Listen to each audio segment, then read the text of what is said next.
కామారెడ్డిలో ఈ నెల 15న నిర్వహించబోయే సభ కోసం పీసీసీ చీఫ్ అధ్యక్షతన సన్నాహక సమావేశం జరుగుతోంది.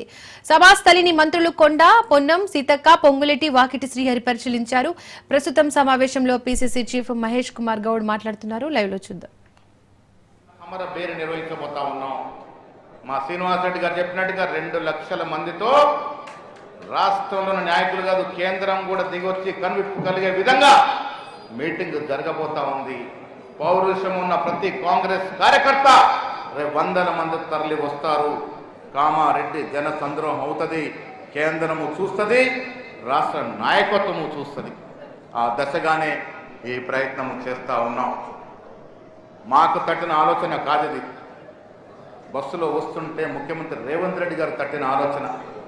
వారి సలహా మేరకే ఇవాళ పొంగులేటి శ్రీనివాసరెడ్డి గారు, సీతక్క గారు ఇక్కడికి వచ్చినారు. మీ అందరితో మాట్లాడి మీటింగ్ ఏ రకంగా చేసుకోవాలో చెప్పడానికి.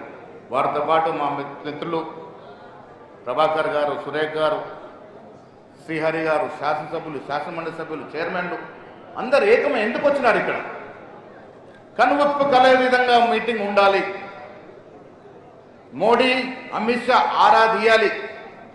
బండి సంజయ్ ఏంది ఆ మీటింగు, ఏం చేస్తున్నారు మీరు, అసలు కథ ఏందో అడగాలి. కిషన్ రెడ్డిని అడగాలి, ఆరా తీయాలి. ఆ దశగా మన మీటింగ్ ఉండాలనే మాట ఈ సందర్భంగా నేను మనవి చేస్తా ఉన్నాను. కాంగ్రెస్ పార్టీ అందరి పార్టీ, అన్ని వర్గాలు, అన్ని మతాలు, అన్ని ప్రాంతాలను సమానంగా చూసే పార్టీ. అందుకే మిత్రులారా, 15న కామారెడ్డిలో జరిగే బహిరంగ సభ బీసీల కోసం ఒక మలుపు తిప్పే సభ. ఆ సభ విజయవంతమైన రీతి చూస్తే బీజేపీ నాయకులు మెట్టు దిగక తప్పదని అనిపించే సభ అది కామారెడ్డిలో. కామారెడ్డి ఉమ్మడి నిజామాబాద్ జిల్లాలోనే ముఖ్యమంత్రి గారు చెప్పాను. కామారెడ్డి మేము హెలికాప్టర్స్ చెప్పాను. కామారెడ్డి ఉమ్మడి నిజామాబాద్ జిల్లా ఒక ప్రముఖ స్థానం ఉన్న పట్టణం. మేము చిన్న ఉన్నప్పుడు ఇక్కడ కాలేజీలు, డైరీ, ఫారెస్ట్రీ, ఫిషరీ, ఎడ్యుకేషన్కు హబ్గా ఉన్నటువంటి ప్రాంతం, రాజకీయంగా చైతన్యవంత ప్రాంతం. ఈ ప్రాంతంలో బహిరంగ సభ అంటే యావత్ రాష్ట్రానికి ఒక పిలుపునిచ్చే సభగా ఉండబోతా ఉంది సభ అనే మాట కూడా ఈ సందర్భంగా మనవి చేస్తా ఉన్నాను. రేవంత్ రెడ్డి గారి ఈ 2 ఏళ్ల పాలన మీరు చూసినారు. అభివృద్ధి కానీ సంక్షేమం కానీ ఇచ్చిన మాట ప్రకారం పోయిన బీఆర్ఎస్ నాయకుడు అప్పుల పాలు చేసిపోయిండు. మన నిజామాబాద్ జిల్లాలో మీటింగ్ పెట్టుకొని మన కోడలు కవిత గురించి 2 మాటలు మాట్లాడుకోవాలి. మన జిల్లా కోడలు కవితమ్మ, జిల్లా కోడలుగా అభిమానిస్తాం. కానీ లిక్కర్ రాణిగా ఆమె తెచ్చిన చెడ్డ పేరు జిల్లా అంతా కూడా బాధపడే విధంగా ఉందనే మాట కూడా మనవి చేస్తా ఉన్నాను. ఇవాళ వారు జరిగిన అవినీతి గురించి చెప్తా ఉంది. చాలా సంతోషం. మీ అందరికీ మేము వేదిక పైన అందరం చెప్తూనే ఉన్నాం. 10 ఏళ్లుగా టీఆర్ఎస్ నాయకులు ఈ రాష్ట్రాన్ని దోచుకున్నారు, మన సొమ్మును దోచుకున్నారు, కాళేశ్వరం పేరిట దోచుకున్నారు, భూముల పేరిట దోచుకున్నారు, ఐటీ పేరిట దోచుకున్నారు అనే మాట చెప్తే అక్కడక్కడ ఒక 25% మంది నమ్మలే. కాంగ్రెస్ వాళ్ళు చెప్తారో కొంత నిజం ఉండొచ్చు అనుకున్నారు. కానీ కవిత గారు, కేసీఆర్ కూతురు గారు సాక్షాత్ ప్రెస్ మీట్ పెట్టి మేము దోచుకున్నామనే మాట రూపిడి చేసింది. 10 ఏళ్ళు లూటీ చేశామనే మాట చెప్పింది. మా బావ, మా అన్న, మా తోడబుట్టిన అందరం కలిసి దోచుకున్నామనే మాట చెప్పింది. ఎందుకు బయటపడింది? వాటాల్లో తేడాలు వచ్చి బయటపడింది. ఆమె బాధ అంతా దోచుకున్న సంపాదనలో ఎక్కువ వాటా నాకు, మా కేటీఆర్ అన్నకు రావాలి, కానీ మాకన్నా ఎక్కువ వాటా హరీష్ రావు, సంతోష్ రావుకి ఎట్లా పోతుందని బాధ. ఆ వాటాల్లో తగాదనే ఇలా 4 ముట్టలై బయటపడ్డారు. ఒప్పుకుంది కేసీఆర్ బిడ్డ కవిత, ఒప్పుకుంది మేము దోచుకున్నాం ఈ రాష్ట్రాన్ని అనే మాట ఒప్పుకుంది. నేను పత్రికా సమావేశం చెప్పాను. కవిత గారు సంతోషం ఇవాళ ఒప్పుకున్నారు, రాజీనామా చేశారు, మంచిదే. కానీ ఈ మాట ఒక 5 ఏళ్ల కింద ఉంటే, వారు అధికారులు ఉన్నప్పుడు ఈ మాట ఉంటే, నాయన మా బావ, మా అన్న ఈ రాష్ట్రాన్ని దోచుకుంటారన్న మాట ఒక 5 ఏళ్ల కింద చెప్తుంటే ఇలాంటి వేదికల మీద పిలిచి సన్మానం చేసేవాళ్ళం. అంతా అయిపోయి దోసుకుందంత పంచుకొని లూటీ చేసి కాళేశ్వరం ప్రాజెక్టు కొట్టుకపోయి మేడిగడ్డకు బీటలు వారి అంతా అయిన తర్వాత ఇవాళ లెక్కలు చెప్తుంది మహారాణి. నిజంగా కూడా 5 ఏళ్ల కింద నువ్వు ఎదురొచ్చి బయటపడి చెప్పుంటే రాష్ట్ర ప్రజలు నిన్ను అంగీకరించేవారు. ఇలా వాటల్లో తేడా వచ్చి 10 ఏళ్ళు దోసుకొని అంతా ఖాళీ కూలినంకి ఇలా బయటకు వచ్చి చెప్తే నీ చెప్పే మాటలకి పసలేదు. నాకు పెద్ద అనుమానం ఇది కూడా కేసీఆరే ఆడిస్తున్న డ్రామానేమో అని.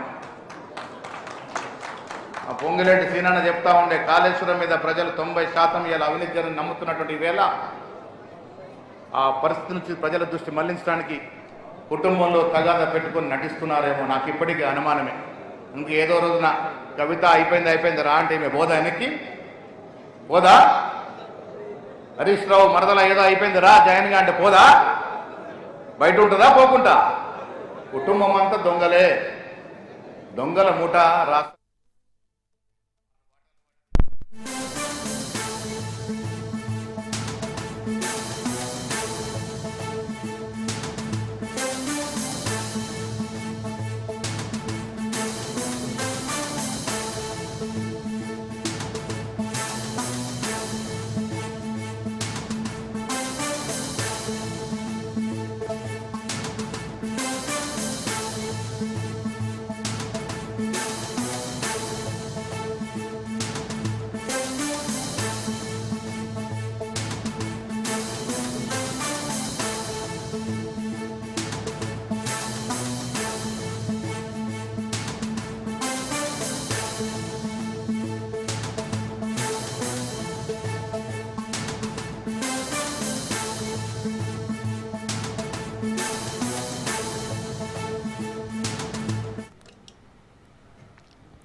జనగాం జిల్లా బచ్చన్నపేటలో కలకలం రేగింది. మహాత్మా జ్యోతిబా పులే కళాశాలలో మందుబాబులు హల్చల్ చేశారు.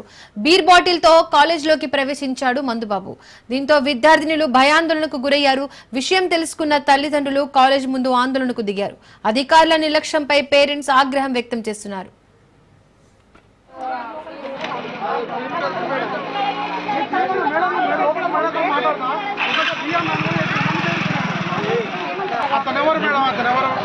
నేను అడుగుతాను, అదే అడిగి మీ ముందు క్షమాపణ చెప్పించి ఇప్పుడు వాళ్ళని తీసుకునే బాధ్యత నాది. నేను ఇప్పటి వరకు వాళ్ళని కన్న పిల్లలాగా మీకు నమ్మినా నమ్మడే నమ్మకమే నమ్మకండి, కానీ కడుపులో పెట్టే చూస్తున్నాను. నాకు మిస్టేక్ లేదు. ఇవాళ ఆదివారం నా కొడుకు ఆడుతూ ఛార్జింగ్ కూడా అయిపోయింది. ఉన్న పనులు మీరు అనగానే పట్టుకొని వచ్చాను. నాకు జరిగింది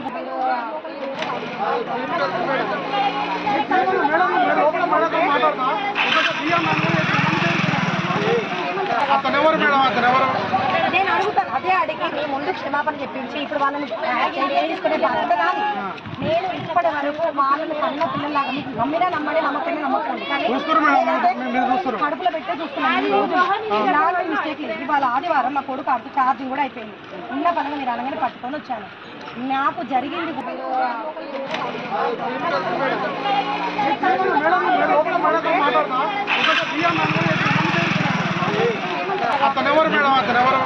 నేను అడుగుతాను, అదే అడిగి మీ ముందు క్షమాపణ చెప్పించి ఇప్పుడు వాళ్ళని తీసుకునే బాధ్యత నాది.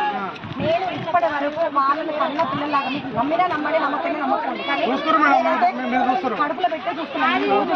నాకు మిస్టేక్ లేదు. ఇవాళ ఆదివారం నా కొడుకు ఆడుతూ ఛార్జింగ్ కూడా అయిపోయింది.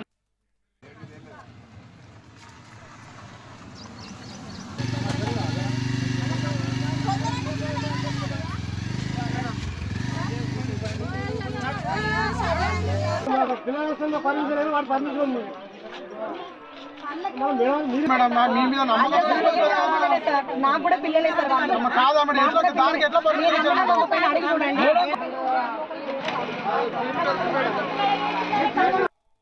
మా పాప ఇదిలో చదువుతుంది, చూడడానికి వచ్చినాము. వస్తే ఒక అతను వచ్చిండు బైక్ మీద.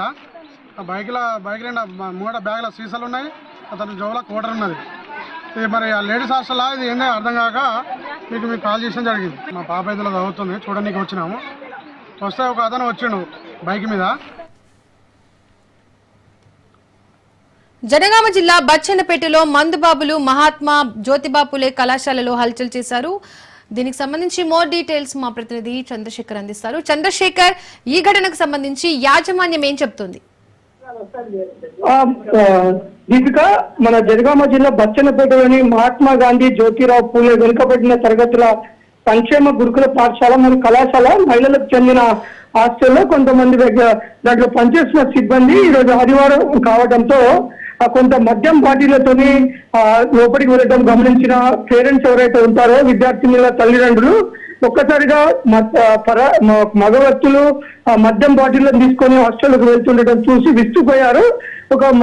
ఒక మహిళల హాస్టల్కి సంబంధించి అధికారుల నిర్లక్ష్యం ఏంటి, ఇంత తల్లిదండ్రులు వస్తున్నారని తెలిసి కూడా ఇలాంటి నిర్వాహకం చేయడం చూస్తుంటే మాకు అనేక అనుమానాలు తలెత్తుతున్నాయి. దీంట్లో పనిచేస్తున్న సిబ్బంది ఒక మహిళల హాస్టల్లో ఉన్న పురుషులు ఇలా వ్యవహరించడం అయితే అనేక అనుమానాలు కలిగిస్తున్నాయి. అధికారుల పాత్ర కూడా దీంట్లో ఉందని చెప్పేసి తల్లిదండ్రులు కొంత నిరసన వ్యక్తం చేసి ఆ గేట్ మీద బైఠాయించి కొంత నిరసన వ్యక్తం చేయడంతో ఇప్పుడు దానికి సంబంధించిన సిబ్బంది కూడా రావడం జరిగింది. అలాంటిది ఏదైనా ఉంటే మేము ఎంక్వైరీ చేస్తాము, వారిపైన చర్యలు తీసుకుంటామని చెప్పినప్పటికీ తల్లిదండ్రులు మాత్రం ఎక్కడ కూడా వారు దాని విషయంలో వారు కొంత నిరసన గట్టిగానే వినిపిస్తున్నారు. ఎందుకంటే మహిళలు మన పిల్లలు మన విద్యార్థినులు ఉంటారు, దీంట్లో పేరెంట్స్ మేము ఉండము.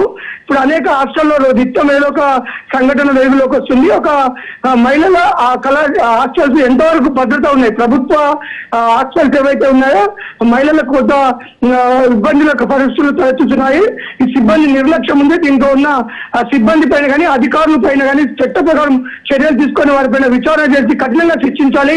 ఒక బాలికల హాస్టల్లో ఇలాంటివి జరుగుతున్నాయంటే రోజు ఇంకా ఎలాంటివి జరుగుతున్నాయి, అధికారులు కనుక విచారిస్తే ఇంకా అనేక అక్రమాలు బయటకు వచ్చే ఉన్న అవకాశం ఉందని చెప్పేసి మాత్రం తల్లిదండ్రులు గట్టిగా నిందిస్తున్న పరిస్థితి అయితే ఉంది. Deepika. Right Chandrashekar, thank you. క్షమాపణ చెప్పించి ఇప్పుడు వాళ్ళని తీసుకునే బాధ్యత నాది. నేను ఇప్పటి వరకు వాళ్ళని కన్న పిల్లలాగా మీకు నమ్మినా నమ్మడే నమ్మకమే నమ్మకండి, కానీ కడుపులో పెట్టే చూస్తున్నాను. మిస్టేక్ లేదు. ఇవాళ ఆదివారం మా కొడుకు ఈ రోజు ఆకాశం అద్భుత దృశ్యానికి వేదిక కానుంది. చంద్రుడు ఎరుపు రంగులో ప్రకాశవంతంగా కనువిందు చేయనున్నాడు. దీన్ని బ్లడ్ మూన్ అంటున్నారు శాస్త్రవేత్తలు. ఇది ఒక సంపూర్ణ చంద్రగ్రహణమని, ప్రపంచవ్యాప్తంగా కోట్లాది మంది చూసే ఛాన్స్ ఉంటుందని చెబుతున్నారు. ఒకప్పుడు చంద్రగ్రహణాలు కొన్ని ప్రాంతాల్లో మాత్రమే కనిపించేవి. ఇప్పుడు వాతావరణం బాగుంటే వరల్డ్ వైడ్ గా 85% మంది చూసే అవకాశం ఉంటుంది.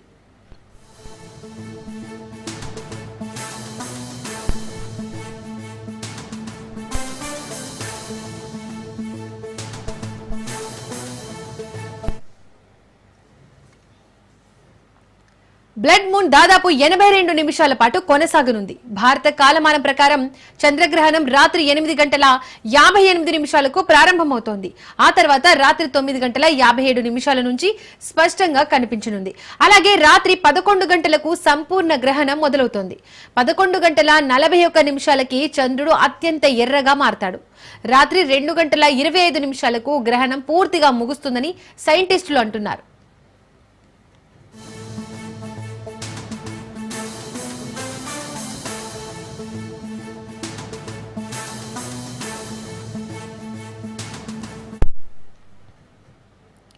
చందమామ పూర్తి ఎర్ర రంగుతో ఉన్న దృశ్యాన్ని కన్నులారా వీక్షించాలంటే మాత్రం రాత్రి 11 నుండి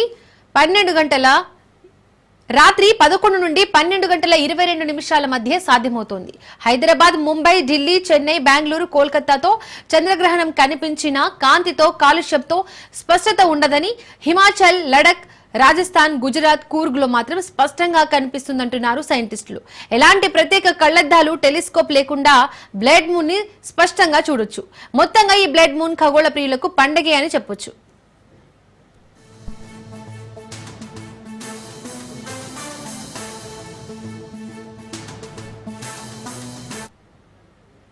ఇక చంద్రగ్రహణం కారణంగా ఆలయాలు మూతపడనున్నాయి. తిరుమల శ్రీవారి ఆలయాన్ని మూసివేయనున్నట్లు టీటీడీ తెలిపింది. గ్రహణ సమయానికి 6 గంటల ముందుగా ఆలయాల తలుపులు మూసివేయడం ఆనవాయితీగా వస్తోంది. ఆదివారం మధ్యాహ్నం 3:30 శ్రీవారి ఆలయంతో పాటు తిరుమలలోని అన్న వితరణ కేంద్రాలను టీటీడీ మూసివేయనుంది. చంద్రగ్రహణం కారణంగా తక్కువ సమయం ఉండడంతో సుమారు 30,000 నుండి 35,000 మందికి మాత్రమే దర్శనం కల్పించే వీలు ఉంటుందని టీటీడీ అదనపు ఈవో వెంకయ్య చౌదరి తెలిపారు. నిత్యం వాహనాల రద్దీతో కిటకిటలాడే అలిపిరి సప్తగిరి తనిఖీ కేంద్రం చంద్రగ్రహణం కారణంగా నిర్మానుష్యంగా మారింది.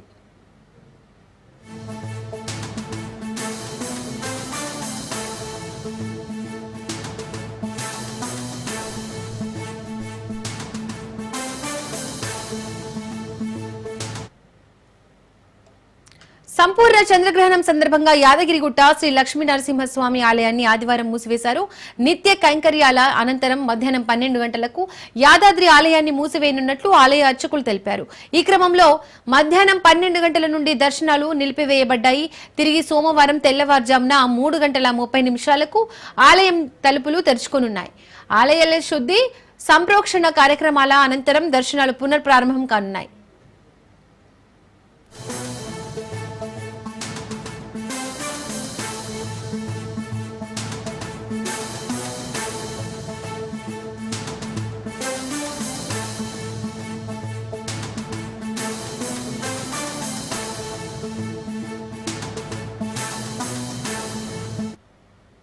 భగవద్ బంధువులారా, శ్రీ యాదగిరి లక్ష్మీ నరసింహస్వామి వారి యొక్క దివ్యక్షేత్రంలో ఈరోజు రాహుగ్రస్త చంద్రగ్రహణం పురస్కరించుకొని ఉదయం స్వామివారి యొక్క కార్యక్రమములు అన్నీ ముగించుకొని భక్తుల యొక్క ఆర్తి సేవా కార్యక్రమాలు అన్నీ కూడా ముగించుకొని మాధ్యాహ్నికం ఆరాధన తదుపరి మహారాజభోగ నివేదన అనంతరం ద్వారములన్నీ కూడా మూసివేయడం జరిగింది. తదుపరి రేపు ఉదయం గ్రహణదోష పరిహారంగా సంప్రోక్షణ కార్యక్రమం నిర్వహించుకొని లక్ష్మీ నృసింహ మూలమంత్ర, మహాలక్ష్మి మూలమంత్ర, సుదర్శన మూలమంత్ర హవన కార్యక్రమం కూడా పూర్తి చేసుకొని యథావిధిగా ఉదయం స్వామికి ఆరాధన, బాలభోగం నివేదన, తదుపరి అభిషేకములు, అర్చనలు, భక్తుల యొక్క సేవా కైంకర్యములు అన్నీ కూడా నిర్వహించడం జరుగుతుంది. ఈ రాహుగ్రస్త చంద్రగ్రహణం రాత్రి 9:56 ప్రారంభమవుతుంది. దాని యొక్క పూర్వాంగంగా 1 గంట నుండే దీని యొక్క గ్రహణ దోష ప్రభావం ఉంటుంది. మధ్యాహ్నం అందరూ కూడా ప్రసాదం తీసుకున్న తదుపరి ఎలాంటి ఆహారం కూడా తీసుకోకూడదు.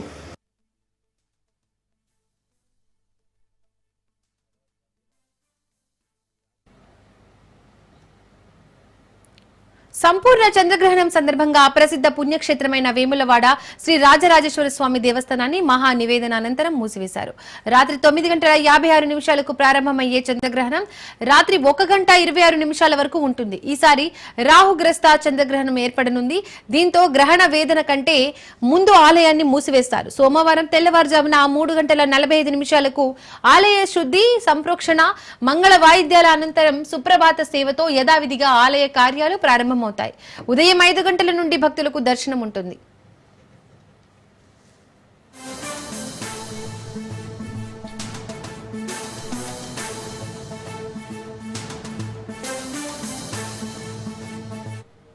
దక్షిణ కాశీగా ప్రసిద్ధి చెందినటువంటి వేములవాడ రాజరాజేశ్వర స్వామి వారి యొక్క ఆలయము సంపూర్ణ చంద్రగ్రహణాన్ని పురస్కరించుకొని ఆగమ శాస్త్రాన్ని అనుసరించి మనము సంపూర్ణ చంద్రగ్రహణం మనకు ఆద్యంతం కూడా 3 గంటల పాటు కొనసాగుతుంది. ఈ రోజు అర్ధరాత్రి వేళ మనకి 9:26 నుండి 1:26 వరకు కూడా కొనసాగుతుంది. కాబట్టి దాని యొక్క వేదన పురస్కరించుకునే స్వామివారికి మహానివేదన మధ్యాహ్న పూజ చేయడం జరిగింది. అనంతరం స్వామివారి యొక్క ఆలయాన్ని మూసివేయడం జరిగింది. తిరిగి రేపటి రోజున స్వామివారు మంగళ వాయిద్యాలతో పాటు సుప్రభాతము, సంప్రోక్షణ, ప్రాతకాల పూజ అనంతరము భక్తులందరికీ కూడా 7 గంటల నుంచి స్వామివారి యొక్క దర్శనాలన్నీ కూడా కొనసాగుతాయి రేపు యథావిధిగా.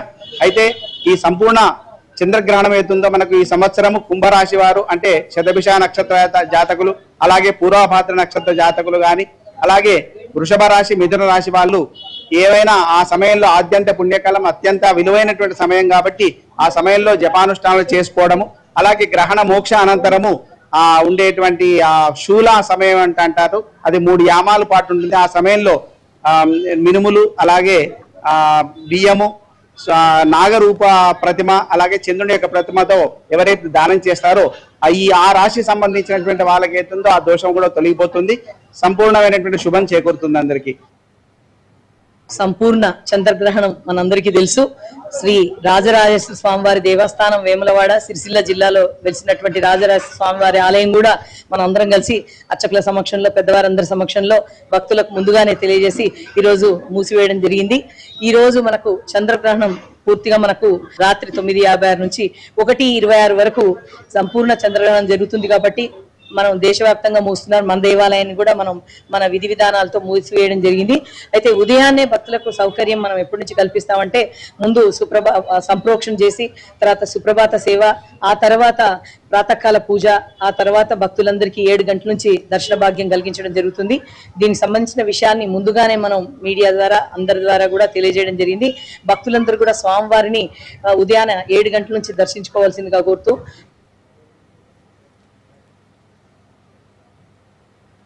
చంద్రగ్రహణం సందర్భంగా జగిత్యాల జిల్లాలోని ప్రముఖ పుణ్యక్షేత్రం కొండగట్టు ఆంజనేయ స్వామి ఆలయాన్ని మూసివేశారు. స్వామివారికి నివేదన పూర్తయిన వెంటనే శాస్త్రయుక్తంగా ద్వారాలు మూసివేశామని ఆలయ ప్రధాన అర్చకులు జితేందర్ స్వామి తెలిపారు. హిందూ శాస్త్రాల ప్రకారం గ్రహణ సమయంలో దేవాలయ ద్వారాలు మూసివేయడం సాంప్రదాయమని, ఆ సమయంలో ఎటువంటి అర్జిత సేవలు జరగవని వివరించారు. చంద్రగ్రహణం పూర్తయ్యాక సోమవారం ఉదయం 8 గంటల సమయంలో పుణ్యావచనం, సంప్రోక్షణ, తిరుమంజనం వంటి శుద్ధి కార్యక్రమాలు నిర్వహించిన తర్వాత యథావిధిగా భక్తులు స్వామివారిని దర్శించుకోవచ్చని వివరించారు.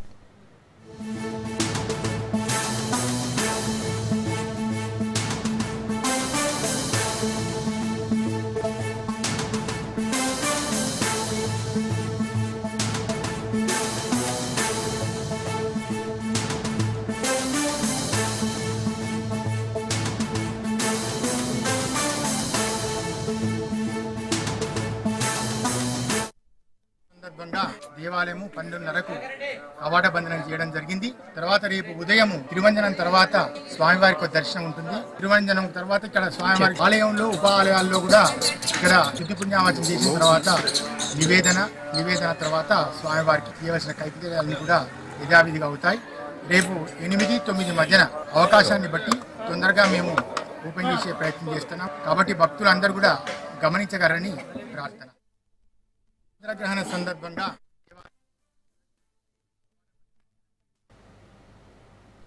భద్రాచలం శ్రీ సీతారామచంద్ర స్వామి వారి దేవస్థానంలో చంద్రగ్రహణం సందర్భంగా ఆదివారం మధ్యాహ్నం 1 గంటకు రామాలయం తలుపులు మూసివేశారు. తిరిగి ఆలయ పునర్ప్రారంభించి సోమవారం ఉదయం 3 గంటలకు ఆలయం తెరిచి ఆలయం శుద్ధి, సుప్రభాతం, సంప్రోక్షణ, ఆరాధన, సేవాకాలం చేయనున్నారు. నివేదన అనంతరం ఉదయం 7:30 తర్వాత భక్తుల్ని దర్శనానికి అనుమతిస్తారని ఆలయ వర్గాలు తెలిపాయి.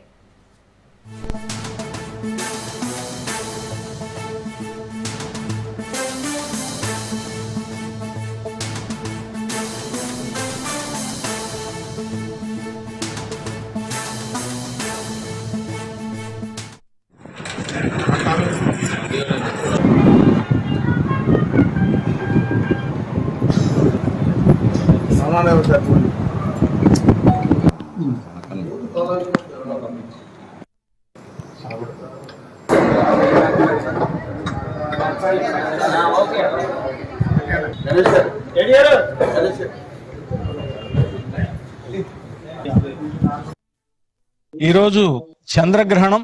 ఈ చంద్రగ్రహణం కారణంగా మన భద్రాచలం శ్రీ సీతారామచంద్ర స్వామి వారి దేవస్థానం మాధ్యాహ్నిక ఆరాధన ముగించుకొని ఆలయ తలుపులు మూసివేయడం జరుగుతున్నది. ఈ చంద్రగ్రహణం రాత్రి 9:50కి ప్రారంభమై సుమారుగా 1:30 దాటేంత వరకు కూడా ఈ గ్రహణం ఉంటున్నది. సుమారుగా 3:30 గంటల సేపు, 3:30 సేపు ఈ గ్రహణం ఉంటుంది కనుక సంపూర్ణ చంద్రగ్రహణంగా దీన్ని చెప్తూ ఉన్నారు. రాహుగ్రస్త సంపూర్ణ చంద్రగ్రహణం.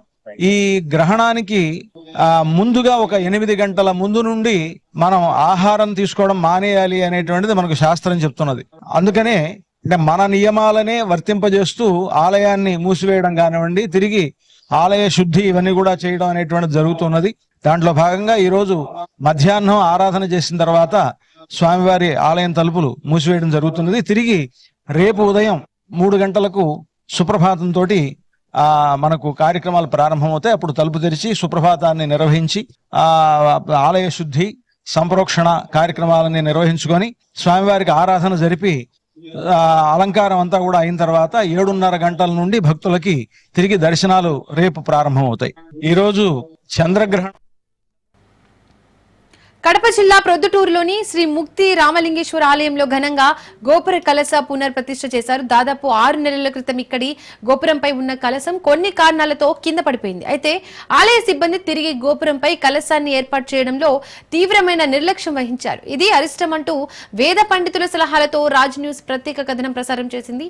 దీంతో స్పందించిన దేవాదాయ శాఖ వెంటనే దిద్దుబాటు చర్యలకు శ్రీకారం చుట్టింది. తిరుమల శ్రీవారి ఆలయానికి సంబంధించిన 5 వేద పండితులు ఇక్కడికి రప్పించి రుద్రహోమం జరిపించి గోపురంపై కలశ స్థాపన చేశారు. దీంతో భక్తుల్లో ఆనందం విరిసింది. దాదాపు 6 నెలలుగా గోపురంపై కలశం లేకుండానే ఆలయంలో అన్ని రకాల పూజలు జరిగాయి. దీంతో అనేకమైన అనర్థాలు కూడా జరిగాయని వేద పండితులు విశ్లేషించారు.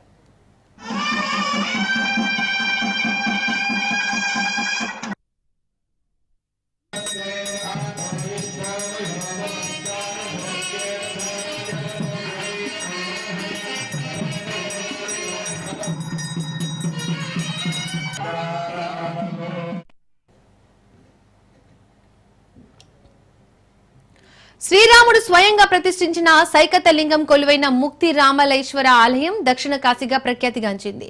త్రేతాయుగంలో రావణ సంహారం తర్వాత హనుమంతుడిని కాశీకి వెళ్లి శివలింగాన్ని తెమ్మని శ్రీరామచంద్రుడు ఆజ్ఞాపించారు. హనుమంతుడు వచ్చేసరికి తెల్లారే సమయం కావడంతో శ్రీరాముడే అక్కడి పెన్నా నది ఒడ్డున తన 2 స్వహస్తాలతో సైకత లింగాన్ని తయారు చేసి పూజలు నిర్వహించినట్టుగా పురాణాలు చెబుతున్నాయి. అప్పటి నుండి సైకత లింగంగా ప్రసిద్ధిగాంచిన ఈ ఆలయ గోపురంపై కలశ స్థాపన జరగడం అరిష్టాలకు చెక్ పెట్టినట్లయిందని భక్తులు అభిప్రాయపడుతున్నారు.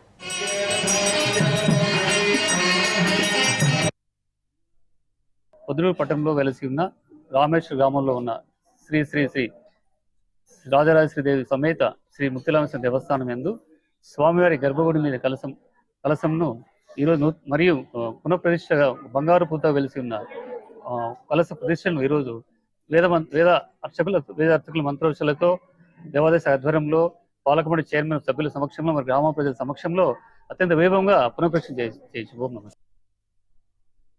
కడప జిల్లా పొద్దుటూరు పట్టణంలో అతి ప్రాచీనమైనటువంటి శ్రీరామచంద్రమూర్తి యొక్క చేతుల మీదుగా ప్రతిష్ట కాబడినటువంటి ముక్తి రామలింగేశ్వర స్వామి యొక్క దేవస్థానం. ఈ దేవస్థానం అతి పురాతన మన కడప జిల్లాలో అతి పురాతనమైనటువంటి శైవ క్షేత్రంగా పేరు పొందింది. ఈ యొక్క దేవాలయంలో గత నెల పూర్వము కోతుల యొక్క తాకిడి ఎక్కువ ఉండటం వలన గర్భాలయం ప్రధాన శివాలయం గర్భాలయం పైన ఉండేటువంటి శిఖరం కొద్దిగా భిన్నం కావడం జరిగింది. దాని యొక్క మరలా ఆగమ సలహా తిరుమల తిరుపతి దేవస్థానం ఆగమ సలహాదారు వరదరాజన్ రాజేష్ గారి యొక్క సూచనలను పరిగణలోకి తీసుకొని ఈరోజు దేవస్థానం కార్యనిర్వహణాధికారి శ్రీధర్ గారు మరియు దేవస్థానం చైర్మన్ రాజారెడ్డి గారు కమిటీ సభ్యులందరూ కూడా కలిసి సంప్రోక్షణ కార్యక్రమాన్ని చేయడం జరిగింది. ఈ రోజు ఉదయం 8 గంటల నుండి ఈ యొక్క కార్యక్రమాన్ని ఏర్పాటు చేసి బంగారు పూతతో పూసినటువంటి యొక్క శిఖరాన్ని ఈరోజు గర్భాలయ శిఖరం ముందు ఈరోజు వేదమంత్రముల సాక్షిగా అలాగే వేద పండితుల యొక్క ఆధ్వర్యంలో అర్చకుల యొక్క భక్తుల యొక్క సమక్షంలో గ్రామ ప్రజల యొక్క సమక్షంలో కమిటీ సభ్యుల సమక్షంలో ముఖ్యంగా ప్రాంతీయులు మిత్రులు ప్రింట్ మీడియా అలాగే ఎలక్ట్రానిక్ మీడియా వారి యొక్క సమక్షంలో ఈ యొక్క కార్యక్రమాన్ని ఘనంగా శాస్త్రోక్తంగా జరపడం జరిగింది.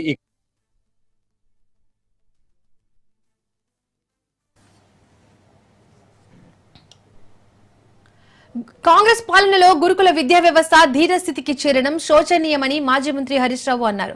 విష జ్వరాలు, పాము కాట్లు, ఎలుక కాట్లు, కుక్క కాట్లు, ఫుడ్ పాయిజనింగ్ తో విద్యార్థులు అస్వస్థతకు పాలై ప్రాణాలు కోల్పోయే పరిస్థితి దాపురించిందని చెప్పారు. గురుకులాల్లో పనిచేస్తున్న 2500 మంది కాంట్రాక్ట్ అవుట్ సోర్సింగ్ సిబ్బందికి 2 నెలల నుండి జీతాలు ఇవ్వడం లేదని పేర్కొన్నారు. స్వయంగా తానే ఇక నుండి గురుకులాలను పర్యవేక్షిస్తానని ముఖ్యమంత్రి రేవంత్ రెడ్డి చెప్పిన మాటలు నీటి మూటలు అయ్యాయని చెప్పారు. కల్తీ ఆహారం పెడితే జైలుకి అని ఇచ్చిన ప్రకటనలు గాలి మాటలయ్యాయని విమర్శించారు. కేసీఆర్ హయాంలో గురుకుల విద్యా వ్యవస్థ దేశానికి ఆదర్శంగా నిలిస్తే రేవంత్ రెడ్డి పాలనలో నరక కూపాలుగా మారాయని ఆరోపించారు. ఇప్పటికే గురుకులాలపై శ్రద్ధ పెట్టాలని ప్రభుత్వానికి సూచించారు.